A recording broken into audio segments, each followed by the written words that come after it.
The Mary Anomaly by Andy Nowicki. This is a passage read by the author. To purchase The Mary Anomaly, follow the link below. You can purchase it on Amazon for only $2.95. The Mary Anomaly.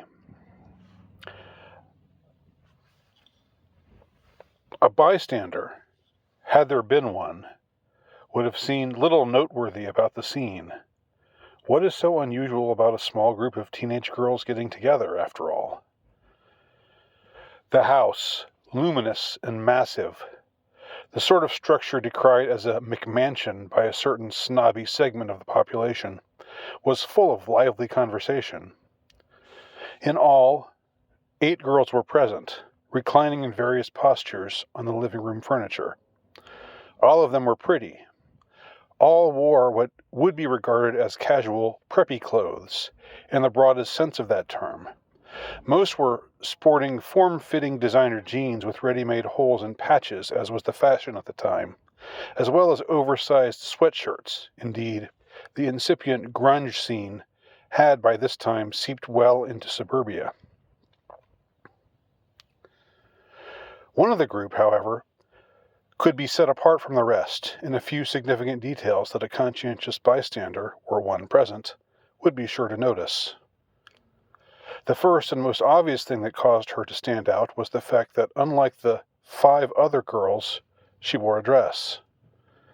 This, in itself, functioned as a kind of statement, indeed, a rank signifier. The second outstanding quality she possessed was nearly invisible, but still easy to discern, were one observant. That is, she exuded a certain unmistakable aura of authority. In spite of the fact that she was merely a peer among peers, the other girls quite unconsciously deferred to her, as they might to a teacher whom they particularly admired. The third aspect of this girl which set her apart was her beauty. It has already been recorded that everyone in this group was pretty, but this girl easily bested the rest. Her lustrous dark hair framed her majestically intense black eyes in a manner that had an especially striking effect on others. Zoe had been compared, variously, to contemporary actresses like Penelope Cruz, Sandra Bullock, Jennifer Connelly, and Phoebe Cates in her younger days.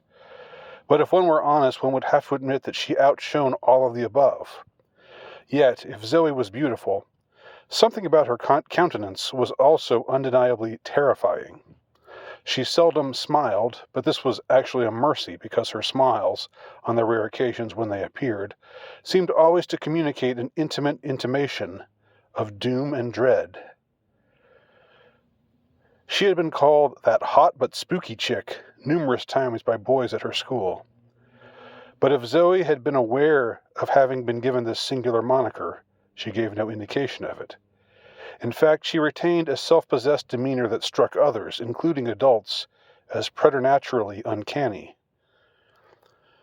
On this occasion, Zoe's very presence had a certain sobering effect on the other girls sharing her company in the living room of this McMansion, which belonged to a girl in the group named Natalie. They had chosen to assemble there because Natalie's parents were out of town for the weekend. Given this set of circumstances, one might be led to the sort of conclusion that these girls intended to throw the standard teenage party, complete with boys and alcohol and loud music and probable instances of intoxicated fornication. But in fact, no such evening was in the offing.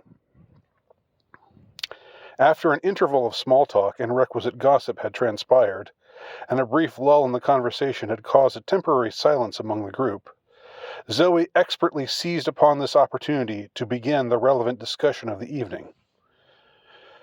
First of all, fellow faithful disciples, let us take a moment to commemorate the recent completion of the journey of our sister in sacrifice, Chelsea Victoria Clinton. The girls went silent again, but this time the interval of silence was more filled with a sense of awe and reverence. Some tears were even quietly shed. "What an incredible girl," pronounced a big-haired, hoop-earringed blonde, wearing a United Colors of Benetton sweatshirt. "She took it all the way," muttered a pixie-faced brunette in stylish denim shorts. Being the first daughter didn't mean a thing to her. "May we all be so courageous when our time comes," Zoe declared. She pronounced these words with great solemnity, while also managing to communicate that she was putting a cap on the discussion of this matter, as it was merely the first item on their agenda that evening. Natalie, the girl whose house they occupied, said nothing.